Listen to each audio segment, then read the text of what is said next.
केला बेचने वाली चुड़ैल। एक बार की बात है, जादूपुर नाम के एक गांव में करतब दिखाती एक औरत एक रेड्डी के लिए गांव में आती है।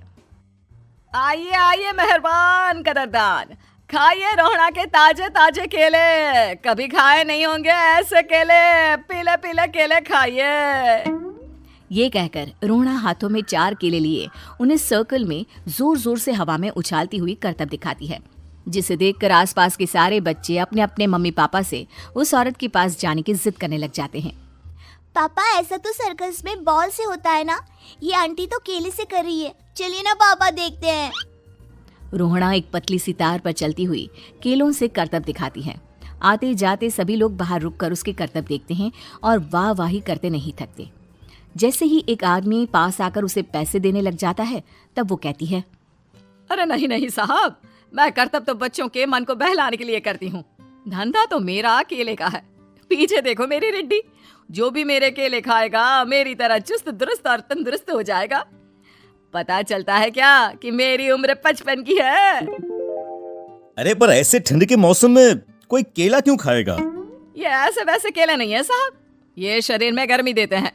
ठंड को दूर भगाए जो भी रोहिणा के केले खाए। पापा, अगर मुझे केले नहीं मिले तो मैं घर नहीं जाऊंगी। तभी उसके पापा कहते हैं कि बेटा, केले ठंड में कभी गर्मी नहीं देते। ये सब कहने की बातें हैं, सामान बेचने का तरीका है इनका। पर पिंकी नहीं मानती। मैं केले खाऊंगी।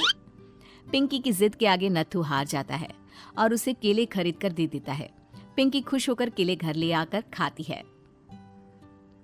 अब मैं भी करतब करूंगी, कितना मजा आएगा। जादुई केले।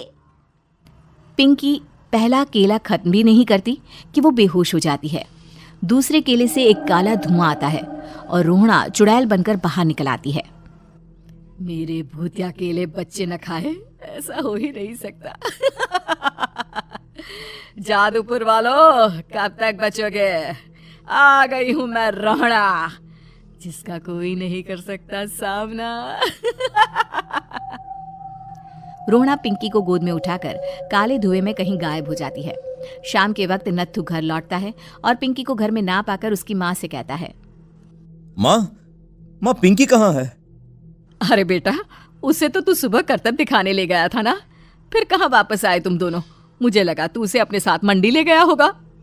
हे भगवान, मेरी बच्ची कहाँ गई? मैं उसे घर ही तो छोड़कर गया था माँ। नत्थू गांव के घर कोने में अपनी बेटी को ढूंढता है, पर उसे वो कहीं नहीं मिलती। परेशान होकर आके रो रो कर नत्थू हिम्मत हार कर घर लौट आता है। अगली सुबह रोहड़ा फिर से करतब दिखाने आती है और इस बार पिंकी की तरह रोनी केले खरीद लेता है।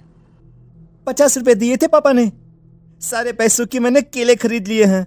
अब मैं भी आंटी की तरह ही करतबबाज बन जाऊंगा। यही सोचते हुए रोनी केले खाता है और पहला अकेला केला आधा खत्म भी नहीं करता कि चुड़ैल उसके सामने आ जाती है। मेरे साथ चलने का समय आ गया है रोनी। ये तो बस शुरुआत है। अब इस गांव के सारे बच्चे धीरे धीरे मेरे कब्जे में होंगे, एक बच्चा भी नहीं बचेगा। ये कहकर रोना रोनी को गोद में लेकर काले धुएं में अदृश्य हो जाती है। इसके बाद हर रोज गांव में से कोई ना कोई बच्चा गायब होता, पर ऐसा क्यों हो रहा है किसी को भी समझ में नहीं आ पा रहा था। रोज की तरह अपनी बेटी पिंकी की तलाश में नत्थू गांव के एक तालाब के पास बैठा रो रहा था। कहाँ गई मेरी पिंकी? शकुंतला के जाने के बाद एक वही तो मेरा सहारा थी। अरे उसकी आत्मा कोस रही होगी मुझे कि मैं अपनी बच्ची को संभाल भी नहीं पाया। नत्थू ये कहता हुआ रो ही रहा था कि तभी तालाब में से उसे शकुंतला की आवाज सुनाई देती है। कहाँ थी तुम शकुंतला? हमारी बच्ची और सारे गायब हुए बच्चे रोहड़ा के कब्जे में हैं। वो बच्चों को जो केले देती है उससे बच्चे बेहोश हो जाते हैं और उसके कब्जे में आ जाते हैं और वो उन्हें ले जाकर काली दुनिया में ले जाती है। पर वो ऐसा क्यों कर रही है? ये मैं नहीं जानती, पर उस दुनिया का रास्ता मैं आपको बता सकती हूँ।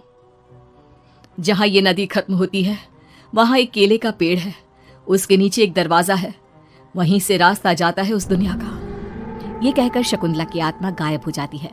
गांव के सभी लोग झुंड बनाकर उसी रास्ते से काली दुनिया में चले जाते हैं और वहां देखते हैं कि सारे बच्चे वहां काम कर रहे थे।